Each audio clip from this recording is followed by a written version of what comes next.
Chers amis, je ne vais pas faire semblant d'être ce que je ne suis pas.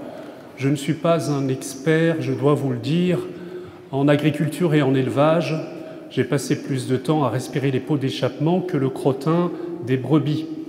Et pourtant, je peux vous l'affirmer, c'est vrai que ma culture dans ce domaine-là est mince, mais je peux vous l'affirmer avec beaucoup d'autorité, jamais, au grand jamais, un berger responsable ne laissera 99 brebis dans l'enclos pour aller chercher celle qui s'est perdue, qui s'est aventurée à l'extérieur. Ce serait un risque trop grand.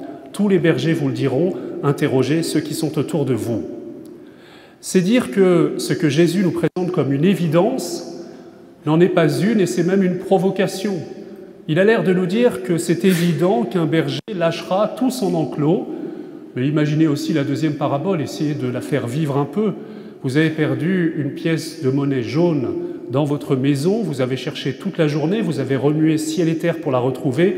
Il est évident, nous dit Jésus, que vous avertissez tout le monde sur les réseaux sociaux pour faire une grande fête parce que vous avez retrouvé votre pièce de 5 centimes. Votre attitude est ridicule. Eh bien, Jésus nous présente la folie de Dieu. Jésus nous présente une attitude qui, humainement, n'est pas raisonnable. Ça n'est pas raisonnable et Dieu n'est pas raisonnable. Il ne suit pas les raisonnements humains, chers amis. Vous savez, ce que vous faites en venant à l'Église, c'est sérieux.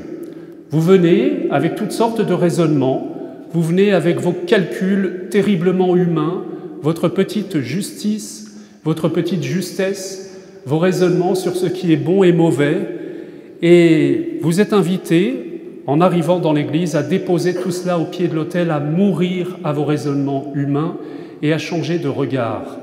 La conversion, c'est changer de regard.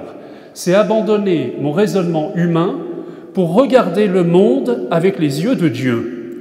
Donc vous aurez réussi ce soir si en sortant de cette Église, votre regard sur Dieu, le Père, sur vous-même et sur vos frères, et surtout sur tous ceux que vous ne considérez plus ou que vous n'avez jamais considérés comme vos frères, a changé. Alors là, la parole de Dieu, alors là, la mort et la résurrection de Jésus-Christ auront opéré dans vos vies. Chers amis, c'est aberrant, mais la folie de Dieu est plus juste, nous dit saint Paul de manière magnifique dans l'épître aux Galates. La folie de Dieu est plus raisonnable que la prétendue sagesse des hommes. Dieu a fait une folie, figurez-vous. Il a quitté les 99 brebis. Jésus, le Fils bien-aimé du Père, a quitté le confort du ciel, de la maison paternelle. Il a quitté les myriades d'anges qui célèbrent jour et nuit la gloire de Dieu pour aller chercher la brebis perdue, c'est-à-dire l'humanité qui, par sa faute, est tombée dans le ravin. On pourrait dire, c'est bien fait pour elle. Et la brebis, c'est chacun d'entre nous. Et essayons de regarder dans notre vie, de contempler les 1000 gestes que Dieu a faits pour venir nous chercher. Alors dans ce cas-là, nous serons peut-être touchés, bouleversés, ça arrive, on peut être touché par la grâce des larmes en voyant combien le Père est miséricordieux avec nous.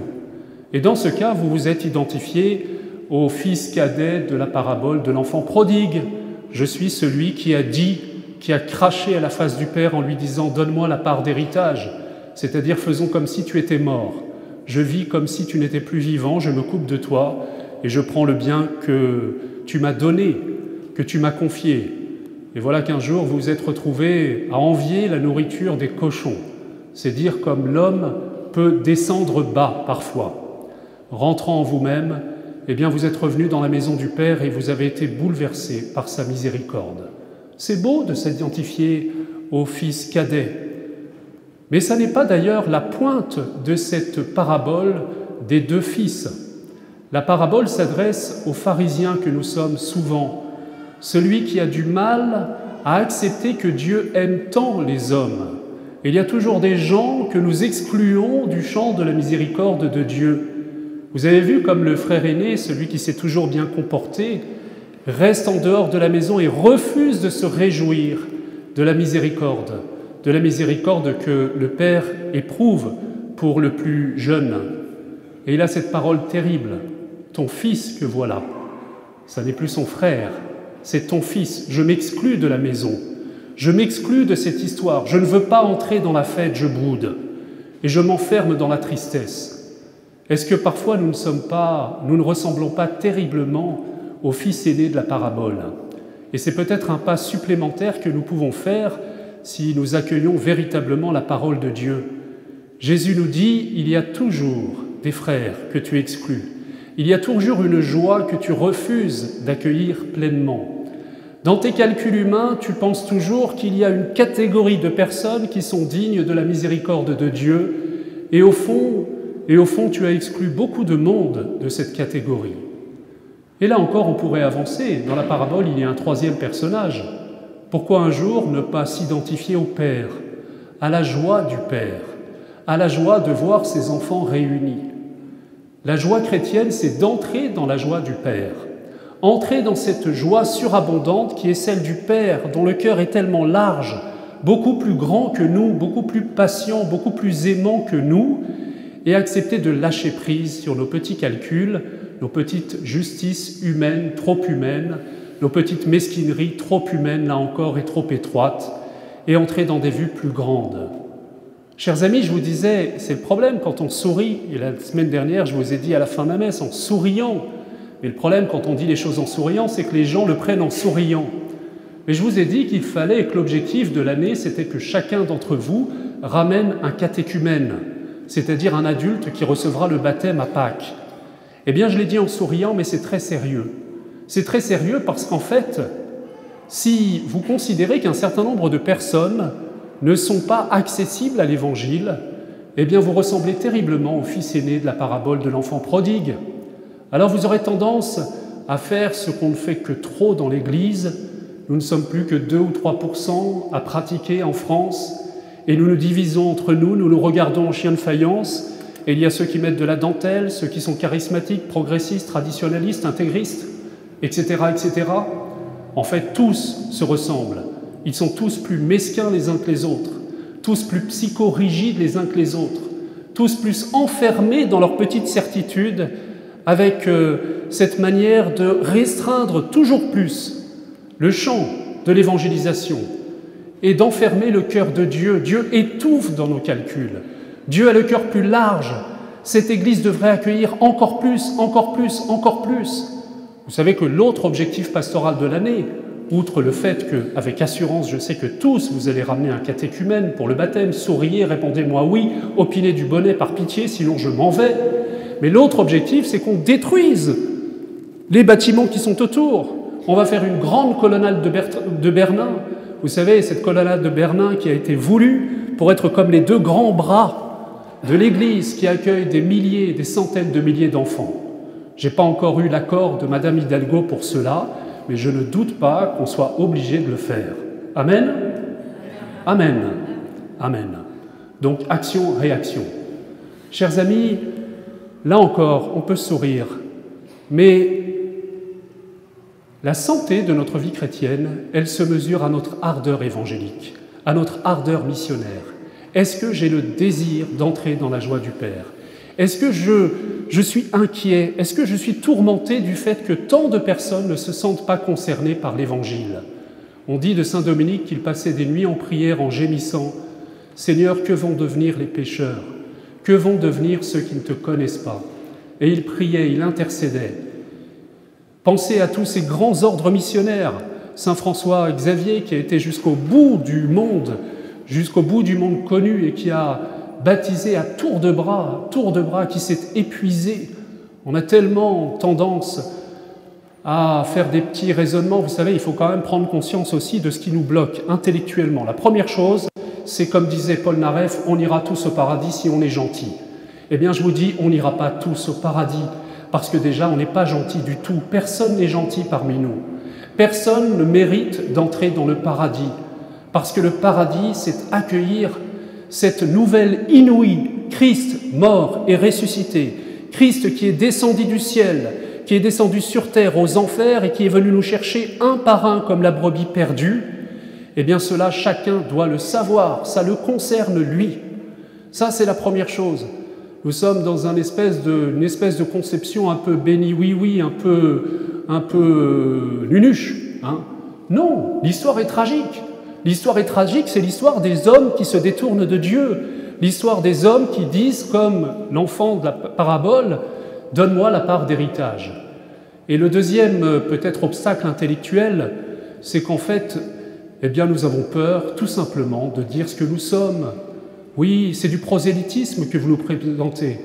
Eh bien, chers amis, on organisera un voyage au Brésil. C'est toujours intéressant d'aller dans d'autres pays et de voir.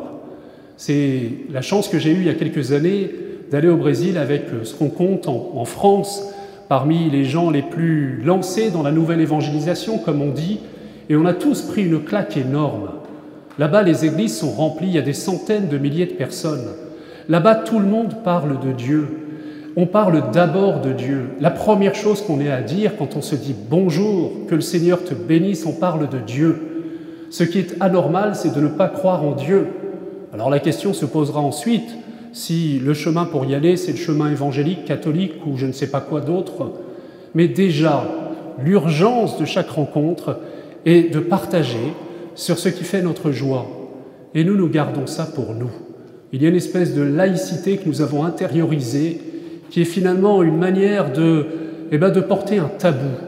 Parler de tout, alors il paraît qu'on peut parler de tout maintenant, mais il y a une chose qui est devenue obscène, c'est de parler de Dieu sur la place publique. C'est de parler de Dieu à nos collègues. C'est de parler de Dieu à certaines personnes parce que, finalement, sans jamais y penser, nous avons intégré que non, il ne fait pas partie du champ de l'évangélisation. Vous savez, la personne dont je parle, c'est-à-dire la personne que Jésus vous demande d'aller chercher, pas demain, pas après-demain, peut-être dès ce soir, elle est beaucoup plus près que vous ne le croyez de vous. Elle est peut-être votre collègue de travail, et jamais nous l'avons évoqué devant la machine à café, ce sujet. Jamais celui qui nous a dit qu'il allait se marier à la mairie, je lui ai posé la question de savoir s'il avait pensé la faire bénir son alliance, son amour par Dieu. Peut-être que cette seule étincelle aurait ouvert dans le cœur de cette personne une discussion dont vous n'avez pas idée. On croit tout connaître des autres, on croit savoir ce qu'ils attendent et on croit pouvoir mettre des limites à leurs désirs. Mais le cœur de l'homme a soif de Dieu, frères et sœurs, et c'est une urgence. Alors notre urgence, comme dit le pape François, c'est d'aller très vite aux périphéries existentielles. Une communauté n'est en bonne santé que quand, comme disait Saint-Exupéry, on ne se regarde pas les uns les autres, mais on regarde ensemble dans la même direction.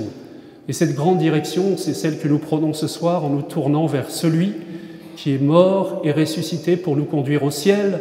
Il nous entraîne vers le Père ce soir, dans sa gloire. Mais cette direction que nous devons prendre pendant toute la semaine, c'est celle de la mission et encore la mission.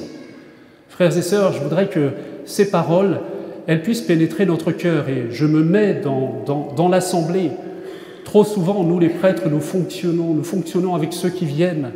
Et on s'est habitué. Oui, c'est quoi aujourd'hui? C'est 3% de la population. Oui, c'est bien. Donc il y a combien? 600 personnes le dimanche soir à Saint-André. C'est un bon pourcentage par rapport aux 3000 personnes qui habitent dans le quartier. C'est nul comme raisonnement, frères et sœurs. Il y a 99% de la population mondiale et française qui n'a pas encore sérieusement entendu parler de Jésus-Christ comme de ce grand Dieu qui est venu sur terre, qui nous a rejoints chacun, qui nous a pris sur ses épaules, qui est descendu aux enfers, qui est mort, qui est ressuscité pour nous ouvrir à chacun le chemin du ciel. Alors que ces paroles descendent dans nos cœurs, que nous changions de regard sur le cœur du Père et que notre regard sur nos vies et surtout sur celle de nos frères, de ces frères que nous avons disqualifiés, que nous avons laissés à l'extérieur, et nous posons sur eux ce regard, le regard du Fils aîné, celui qui ne se sent pas solidaire de chacun de ses frères. Que notre regard change d'urgence. Amen.